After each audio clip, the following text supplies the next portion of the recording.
Bonjour, bienvenue chez Scalzup dans l'espace ressources. Nous avons le plaisir et l'honneur aujourd'hui d'accueillir Monsieur René Sylvestre, le fondateur de l'étudiant et le président de la Pépinière 27. Bonjour René. Bonjour. Alors nous avons une série de questions à te poser aujourd'hui. La première étant de savoir si tu peux nous retracer un petit peu ton parcours à l'étudiant, les aventures que tu as vécues au sein de ce groupe que tu as monté et les succès que tu veux partager aujourd'hui. Alors, vaste programme, comme aurait dit quelqu'un. Il y avait une anecdote, un type qui avait fait un truc extraordinaire. Il avait traversé le Pacifique à la nage, il avait fait la cordillère des Andes en vélo, je crois qu'il avait monté l'Annapurna à patin à roulettes, et on lui demandait dans une émission de télé, monsieur, quel va être votre prochain exploit? Et il répondait, vous racontez tout ça en 1 minute 35 secondes. Donc c'est un peu la question que vous me posez aujourd'hui, le succès d'étudiant, l'histoire, etc. Alors c'est une histoire qui a duré 35 ans. Alors moi j'ai créé l'étudiant en sortant de l'école. Quand je dis en sortant, j'y étais encore. Bon, je crée l'étudiant à l'époque avec un gars que j'avais trouvé, enfin connu à l'époque, à l'école, avec 3 000 €, l'équivalent de 3 000 €. On part dans un truc de folie, parce qu'il faut être fou quand on crée, mais là on était vraiment fou. On part sans argent, sans expérience, puisqu'on se lançait dans la presse, aucune expérience. On part, on était jeunes, ce qui à l'époque était un problème. Aujourd'hui, ça l'est beaucoup moins, on le voit avec les pépinières, mais à l'époque, c'était un handicap majeur. Et on se met, bien sûr, en plus, en concurrence avec un service public, et pas n'importe lequel, l'éducation nationale, l'équivalent de l'armée rouge. C'est-à-dire, notre concurrent, c'était l'armée rouge, pour faire court. Donc, on était paré pour la réussite. Alors, on a commencé par un échec cuisant, puisque au bout de 2 ans, on avait perdu la bagatelle de 300 000 €, je vous le fais court parce que je n'ai pas traduit exactement les francs, et on n'avait plus rien, c'est-à-dire, on avait fait, c'était pas l'étudiant encore, c'était l'ancêtre qui s'appelait Génération, mais qui était sur le même principe, en gros, et on avait vraiment échoué, quoi. C'était la cata. Et une perte de 300 000 €, ce n'est pas très grave, selon comment c'est là que j'ai appris ce qu'étaient les vraies pertes et les vraies recettes. Nous, c'était grave parce que c'était des pertes à court terme, on devait 300 000 € pour le lendemain matin, pour ne pas dire pour la veille. Deuxièmement, on avait arrêté tout, donc on n'avait plus aucune activité, plus aucun actif, rien. Et évidemment, les quelques types qui avaient lancé cette première expérience se retrouvaient tous sans boulot, ce qu'on appelle au chômage. Donc vous voyez à peu près l'ambiance. Et c'est là, dans ces circonstances, qu'est né l'étudiant, dans 5 mètres carrés, où on s'était replié, et donc on a créé l'étudiant dans ces circonstances, avec ces 300 000 € de pertes. Donc on ne l'a pas créé avec de l'argent, on l'a créé le dos au mur. On aurait dû déposer le bilan d'ailleurs, et c'était complètement fou de faire ça. Bon, on ne l'a pas fait parce qu'on était fou, il fallait être logique. Donc on a continué à être fou. On a dit mais non, on va s'en sortir, enfin ceci, cela. Et puis déposer le bilan, ce n'était pas la mode. Enfin, on n'avait pas cette culture familiale, cette culture tout court. Donc on a dit, on n'a rien fait de mal, on s'accroche, on y va. Bon, je ne vous raconte pas les détails parce que c'était épouvantable. Et en 1975, le guide pratique l'étudiant sort. Et là, il y a une première chose qui est à dire, c'est qu'en réalité, quelle erreur on avait faite, pourquoi on avait perdu tout ça au départ, c'est parce qu'on s'était trompé sur un élément essentiel. On avait oublié d'innover. On avait copié les autres. On avait fait une pâle copie de l'Express ou de je ne sais quoi. On avait copié. On avait appliqué ce qu'on nous avait appris à l'école, et donc c'était une mauvaise idée. Et on avait perdu de l'argent, mais surtout on n'avait rien réussi. Et quand on a créé l'étudiant, le vrai, alors celui qui est sorti en 1975, le guide pratique, alors là on a innové. Et là l'opération est repartie, enfin ou plutôt est partie, on a réussi à petit reconstituer, parce que on était quand même dans une panade terrible.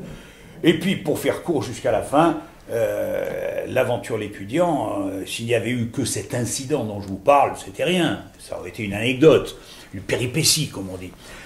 Mais il y en a eu d'autres. Hein. L'étudiant a été en permanence des hauts et des bas. Beaucoup de moments où on était plus proche du dépôt de bilan que de la distribution de dividendes. Donc on a eu un développement chaotique, mais toujours pareil, parce qu'on innovait et parce qu'on n'avait pas de moyens. Et donc on essuyait tous les plâtres. Et que l'on avait, comme je vous l'ai dit, des concurrents, ou des pseudo-concurrents un peu lourds, qui nous ont mis quelques bâtons dans les roues. Mais bon, on a tout de même fini par petit à petit grandir, petit à petit au fur et à mesure des aventures, par s'améliorer, et on a vendu la boutique, comme on dit, 25 ans plus tard. Voilà pour le résumé, si je peux dire, de tout ça. D'accord. Très bien, et ensuite, donc, tu décides de partir sur un nouveau projet, et en l'occurrence, créer une pépinière à partir des locaux de l'étudiant dans lesquels tu nous accueilles aujourd'hui. On est dans ton bureau de la pépinière 27. Est-ce que tu peux nous expliquer la vocation de cette pépinière de jeunes start-up et l'ambition personnelle que toi tu y as à l'intérieur? Alors, je vends l'étudiant, je reste 10 ans de plus après la vente, et ensuite, un certain nombre de péripéties tout à fait classiques font que l'étudiant décide de quitter ses locaux. Alors, comme j'en étais devenu propriétaire entre-temps, je me retrouve en train de moi-même quitter l'étudiant parce que j'avais fait 35 ans. Bon, ça va quoi, au bout de 35 ans, on a fait le tour. Surtout que, bon, les actionnaires de l'époque ne me plaisaient pas trop. Et là, je me dis, bon, qu'est-ce que je vais faire? Je pouvais, vu mon âge avancé, jouer au golf, mais je ne sais pas jouer. Je pouvais aller à la pêche, mais je ne suis pas patient, etc., etc. Bon, je ne voulais donc pas rester dans une retraite. Et le seul métier que j'avais fait dans ma vie, c'était créer. Alors, créer de l'entreprise, mais créer, innover, inventer, essayer de changer des choses. Ce qu'a été l'étudiant. L'étudiant a innové en permanence, avec des salons, avec des ceci, avec des cela. Enfin, on a innové dans... Vraiment, c'est ce qui fait qu'on a, si on peut dire, entre guillemets, gagné. Alors je me suis dit, mais pourquoi pas continuer cette aventure. Alors je n'allais pas la continuer, moi, en recréant 36 entreprises. Bon, donc j'ai décidé de créer une pépinière qui est une façon de créer par procuration des entreprises, d'aider, de faire en sorte que tout ça, parce que j'étais, moi, un militant de la création d'entreprises. Ma vie, c'était pas un militant du monde étudiant, même si j'étais ça aussi, mais j'étais un militant de la création. J'ai toujours pensé que c'est par la création qu'on change les choses. D'ailleurs, on change le monde parce que des générations nouvelles arrivent. On ne le change pas par des décrets, il n'y a que les imbéciles qui pensent qu'à... Et donc, enfin, je veux dire, quand on veut changer la façon de s'habiller, c'est parce que des jeunes vont acheter des baskets que l'on a à changer les façons de s'habiller. Si on veut changer les façons d'écouter de la musique, c'est par des nouvelles générations. Donc je pensais que faire cette pépinière, c'était poursuivre l'aventure de l'étudiant. Et donc j'ai décidé de la créer, j'allais dire tout simplement. D'accord. Aujourd'hui, tu peux nous en parler un petit peu, tu accueilles une cinquantaine de startups? Alors aujourd'hui, on accueille 57 entreprises, plus dans ce qu'on accueille en face, qui est ce qu'on appelle un hôtel d'entreprise, il y a à peu près une vingtaine, donc on est à 75 boîtes, ce qui fait de cette pépinière une des plus grosses de France, alors et cette pépinière a une caractéristique très importante, c'est la première privée. Alors là, c'est amusant parce que ça rejoint ce qu'on a fait avec l'étudiant. L'étudiant était une entreprise privée dans un domaine public, puisqu'on s'attaquait à un domaine qui était l'orientation scolaire, en gros, plus d'autres choses, qui était du domaine du public. Et on s'y attaquait avec une entreprise privée. Ça a été l'originalité de l'étudiant, mais aussi son problème et aussi son succès. Et c'est marrant, je ne l'ai pas voulu, puis je me suis rendu compte en le faisant, c'est que la pépinière, c'est la même chose. Toutes les pépinières en France sont en gros publiques, à quelques petites exceptions près, mais toutes petites. Et nous, on arrive, on est les premiers à être privés dans un domaine qui est dirigé par le public. On se demande pourquoi d'ailleurs, parce que c'est une entreprise, donc pourquoi le public fait ça? Mais après tout, s'il le fait, c'est que d'autres ne l'ont pas fait, tant mieux. Eh bien nous, on reconstitue aussi le processus de l'étudiant, même si ce n'est pas l'histoire, là c'est le processus. Et c'est assez amusant de recommencer comme ça. D'accord. Quel conseil tu donnerais aujourd'hui aux startups? Nous avons dans la pépinière et hors de la pépinière, partout en France, en tant que jeunes entrepreneurs. D'abord, de ne pas suivre trop les conseils, donc premier conseil. Mais enfin, je vais quand même en donner deux, puisqu'il faut que je réponde à la question. Les deux, d'abord, avoir des idées simples. Il n'y a que les idées simples qui ont des idées fortes. Quand c'est trop compliqué, ça ne marche pas. Quand vous n'êtes pas capable d'expliquer à quelqu'un ce que vous faites en moins d'une minute, ça ne peut pas marcher. Donc ça, c'est la première chose, une idée simple qui est une idée forte. L'étudiant, je crois, était une idée simple, on n'a pas fait une usine à gaz. C'est pour ça que ça a marché. La pépinière, pareil, n'est pas une idée compliquée. Le deuxième conseil, c'est un conseil individuel pour les entrepreneurs.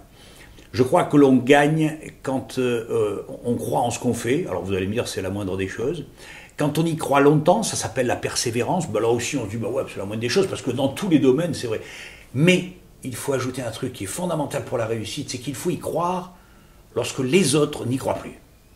C'est à ce moment-là qu'on gagne, parce que c'est à ce moment-là qu'on démontre que, ma foi, on ne se laisse pas avoir, que l'on continue. C'est le phénomène, au moment où on parle, il va y avoir des matchs de football, comme des matchs de tennis actuellement. Bon, ceux qui gagnent, bien sûr, ils sont forts, mais la plupart du temps, ils appliquent ce que je viens de dire. Au moment où tout le monde dit, il est foutu, papy, il va se casser la... Le match est perdu, c'est la dernière minute, il reste rien, paf, il y a des types qui ont encore l'énergie, le mental, pour marquer le but qui fait tout changer. C'est ça. Il faut penser à ça en sans arrêt. Et surtout vraiment, quand les autres n'y croient plus, c'est là que l'on donne le dernier coup d'épaule et qu'après on dit, ah, ils ont bien réussi. Non, ils ont persévéré. Merci. Et une dernière question, forte de ton expérience de vie, comment est-ce que tu définirais l'expression réussir sa vie pour de jeunes générations et quels conseils tu leur donnerais? Alors là, vaste programme aussi. Mais je crois que si on reprend par rapport à l'entreprise, mais même et la vie, puisque c'est la question qui est posée, il y a quelqu'un qui disait qu'il y a deux catégories de gens. Il y a ceux qui existent et il y a ceux qui vivent. Alors vous allez me dire, c'est pareil, mais non. Il faut éviter de ne faire qu'exister. Exister, ça veut dire être ballotté par les choses, les gens, les événements. On existe, bon, c'est déjà pas mal, on va dire. Mais je crois qu'il faut essayer de vivre. Et le mot, il faut le prendre vraiment au sens fort du terme, c'est-à-dire vivre, c'est-à-dire diriger sa vie le mieux possible. Et si on peut dire à un moment, j'ai vécu et je n'ai pas fait qu'exister, je crois qu'alors on a peut-être un peu réussi sa vie. Alors il y a bien d'autres choses à ça. J'en ajouterai peut-être une chose, c'est qu'il faut arriver peut-être à un moment de sa vie, se dire, dans un domaine, dans un moment de ma vie, grâce à moi, quelque chose a existé qui n'aurait pas existé si je n'avais pas été là. Alors, ça peut être dans tous les domaines. Dans le domaine de l'entreprise, ma fierté, si je peux dire, pour l'étudiant, c'est que on a fait quelques trucs qui, sans nous, n'auraient pas été faits ou auraient été tellement plus mal faits. Peut-être que cette pépinière va générer des tas d'autres pépinières. On aura été précurseur pour que des choses qui n'existaient pas, c'est-à-dire des pépinières privées, même si elles ne sont pas meilleures que les autres, mais qui vont générer d'autres pépinières. Et là, on pourra dire, tiens, on l'a fait, je l'ai fait. Ça, à un moment, c'est des moments très rares. Il n'y en a pas beaucoup dans la vie, on ne peut pas le faire tout le temps, mais quand on arrive à le faire, je crois qu'on peut être satisfait. Et ça, bon, et quand on est à un certain âge, je crois que c'est des choses qu'on peut regarder. D'accord. Merci beaucoup René. Sache que Scales Up est très honoré également de faire partie de cette pépinière. Et effectivement, un des succès sera aussi les potentiels success stories des startups que tu accueilles aujourd'hui. Merci. Merci encore. À très bientôt. Merci. Après le B2B et le B2C, place au B2D. Business to deals and deals for business.